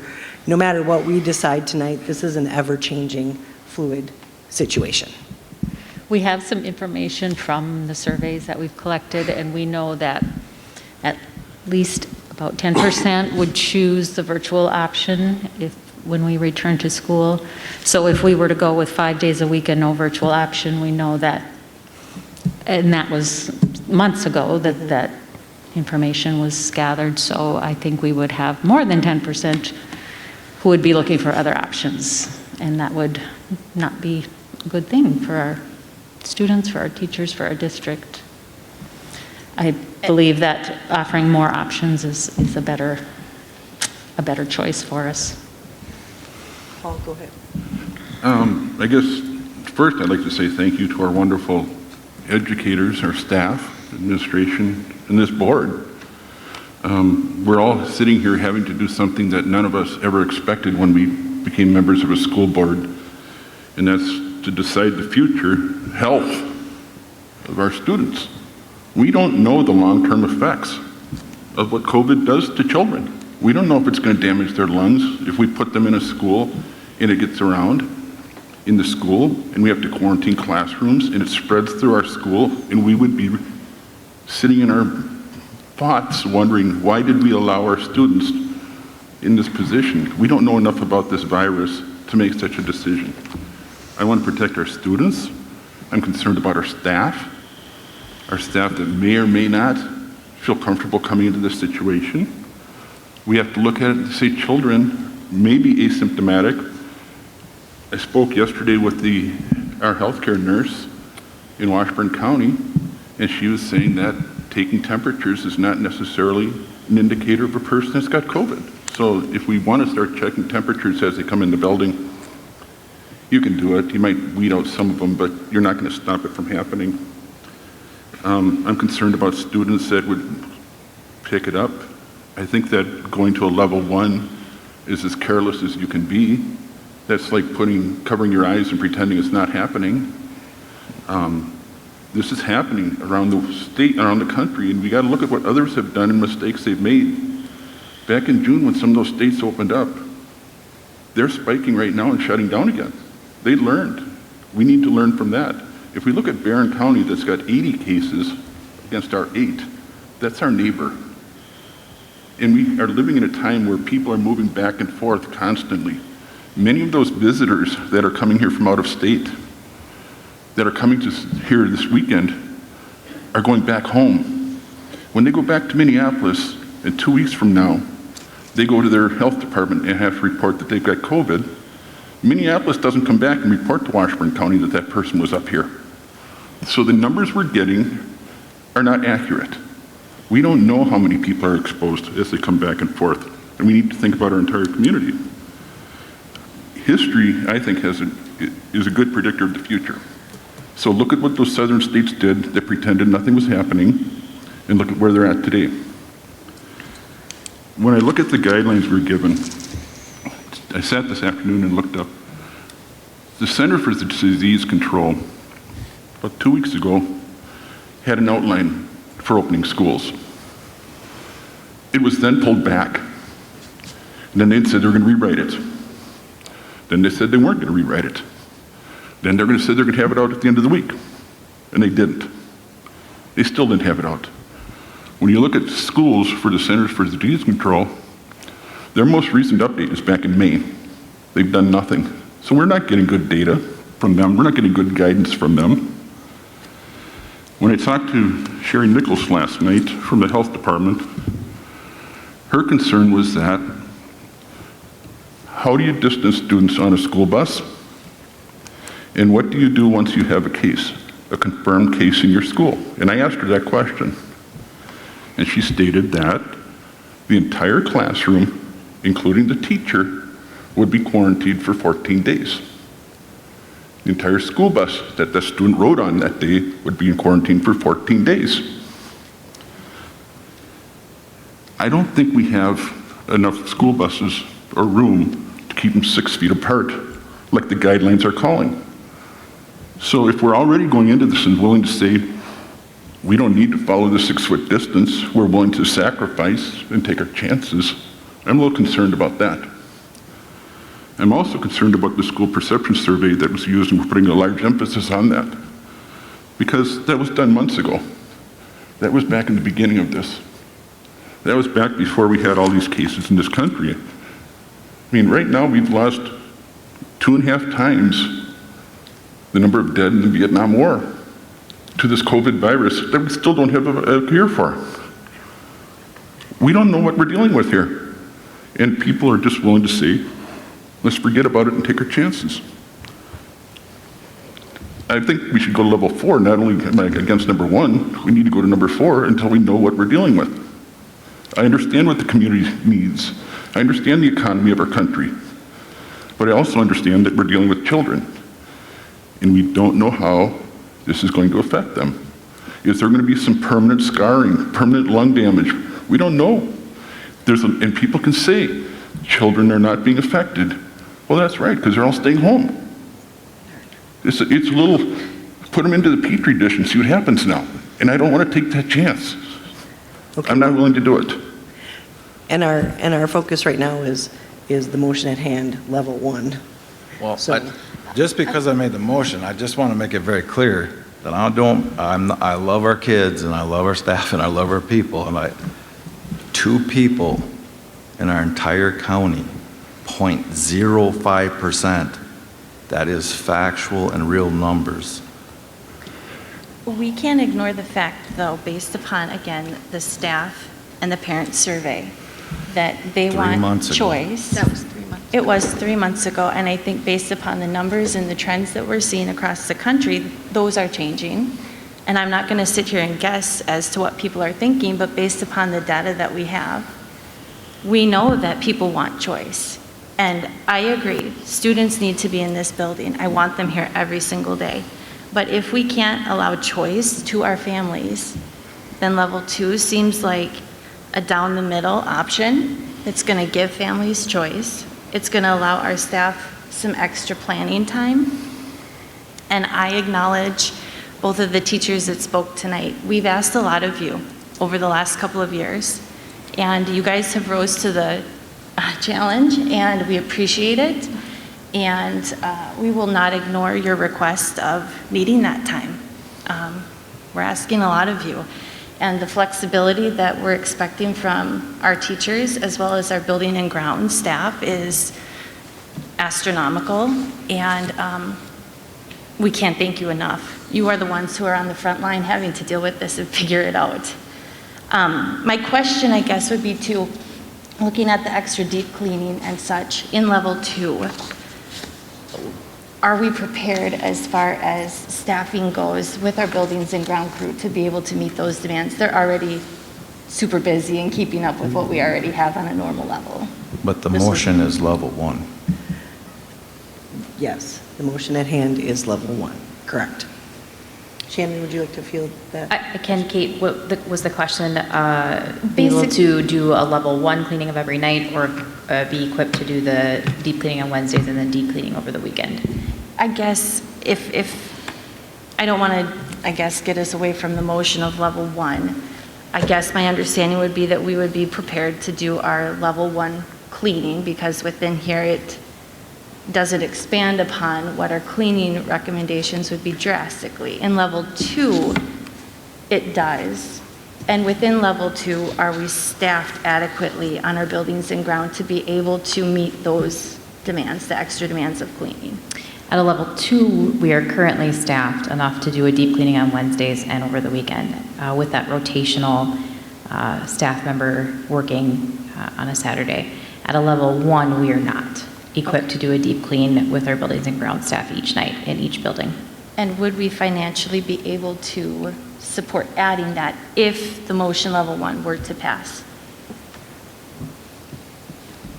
I would be speculating that at this point, just because the budget at the state level has been so vague in terms of what they're going to allow us in the revenue limit, and if they're going to take away some of that per pupil aid that we're going to get. So anything I would say would be speculation. It would be taking from somewhere else, probably if we were going to add a staff member, or talking about going into fund balance at that point. But I think if the directive is given to me after level 1 is added that we add a staff member, I'd have to go back and reassess the numbers. Okay, thank you.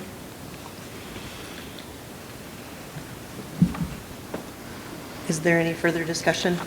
I just wanted to clarify for everybody, and maybe myself, that this vote this evening we would be able to revisit this level change at October, correct? So it's only through the very beginning of the school year, not for the entire year, correct?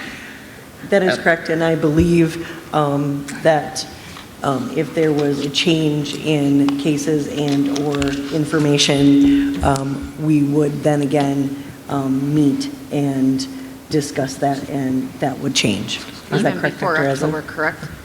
That's correct. We could have an emergency meeting. Before. Before, as long as it's done in the proper way. Absolutely.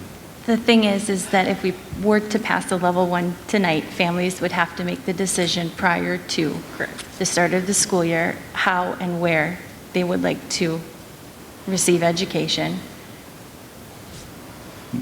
thus affecting our enrollment numbers here. And so if we were to change our level in October, the potential, families leaving has already happened. This is probably not, I don't know, I'm not asking a question, I'm going to ask a question, I'm making a statement. If you go to level 2, Wednesdays is off, it says online learning, so you want people to have a choice of online learning. So Wednesdays teachers are doing online learning for 5 days of those kids that are doing online? I mean, is that? I think that's a good question. I don't necessarily know what the... Can we vote on the motion that's here first?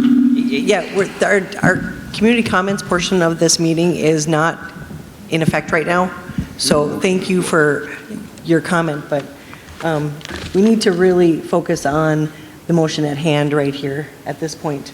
So I am going to, at this point, if there is no further discussion, I am going to ask for a roll call vote on returning to school on level 1, as Mr. Melton has made a motion and a second by Michelle. Is that correct, Michelle? Yes. Okay, Michelle Jepson. Okay. Rika Betson-Moreau? No. Michelle Jepson? Yes. Daniel Melton? Yes. Keith McKinney? No. Deb Olson? No. Marcia Schur? No. Paul Johnson? No.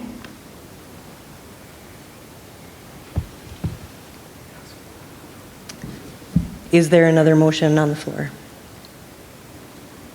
I would make a motion that we approve the level 2 Rails reopening plan for the 2021 school year. I will second that motion. Is there any discussion? So I have a question then. So at level 2, you are allowing them to make the choice to stay home all 5 days, so the teacher still will have to do online learning for them for 5 days if they so choose?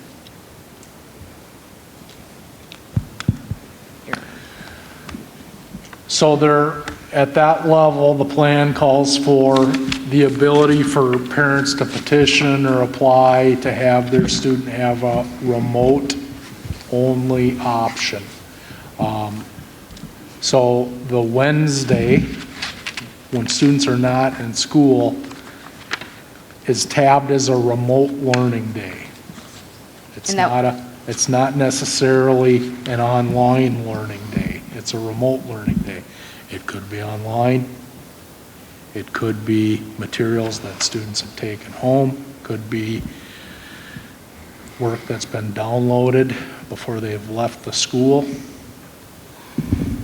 due to the internet access problem, as has been highlighted tonight. So it could look many different ways, but that part of that intent would be also time for teachers to have training and have time to put remote content together. And Dr. Aslan, I'm sure, because we're not seeing a full laid out remote learning plan, that's in the works and discussion is happening. Is there any information that's available to us in terms of kind of who would be leading that? Would it be the classroom teachers responsible for the remote learning for the kids that are choosing to do that at home, or is there any discussion? As you saw in the plan for high school students, there's the option for those that take early college classes or those that would take the CESA 10 classes, as we've done.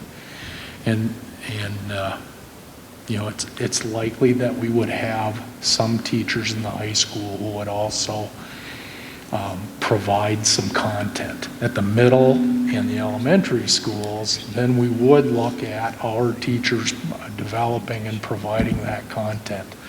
Exactly what that would look like, it would be to be determined. Okay. And again, I want to stress to you all that no matter where we start and how we begin, it may look different within days or weeks or months. So I just want you to know that it's an ever-changing situation here. Yes, Paul? One major concern I have with level 2 is that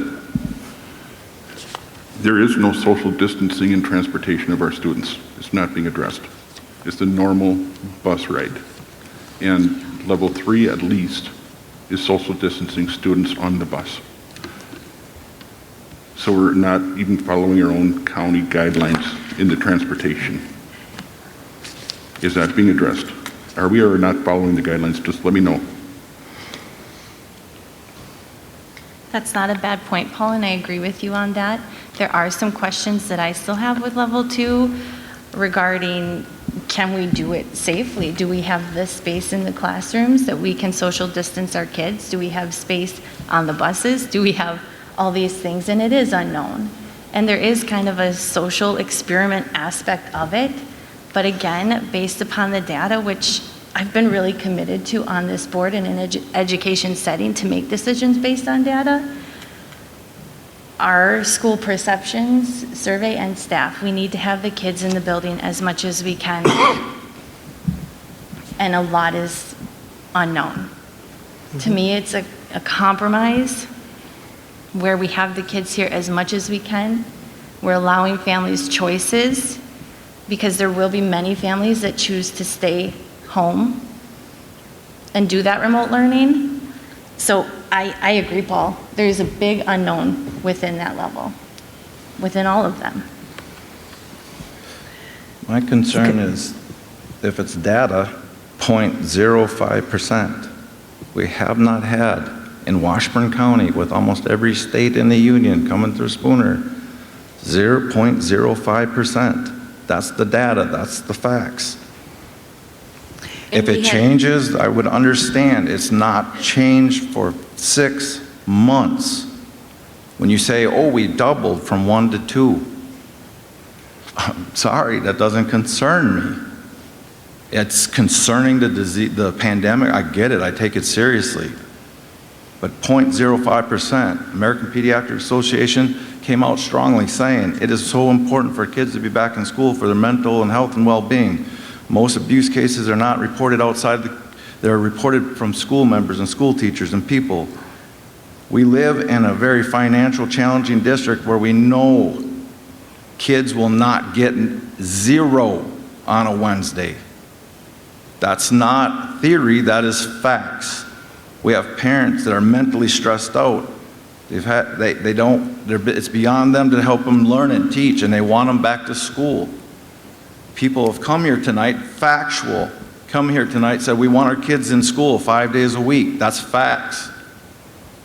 It concerns me that we're not going by the facts. If it were to change, come back next week, let's change it. Let's go to level 2, level 3, level 4. It doesn't matter what you do, unless we just say no school, just homeschool, you're gonna be exposed regardless. There are people in this community that work every day, go into hotspots, all that stuff. It's most people's normal life to have to be in it, and it's just reality, and still 0.05% up to this point. It's only 2 people. So I just want to say, if we're going factual, by the numbers, facts. I just stated the facts. Well, and I understand that, but our motion at hand right now is, do we want to start the school year with a level 2? And if there isn't any other further discussion, is any other comments? I'd like a roll call vote, please. Yes. Yes. Absolutely not. Yes. Yes. Yes. No. Motion carried. Motion carried. And I will entertain a motion to adjourn, please. Make a motion that we adjourn this meeting. I'll second. All in favor? Aye. This meeting is adjourned. What's this one?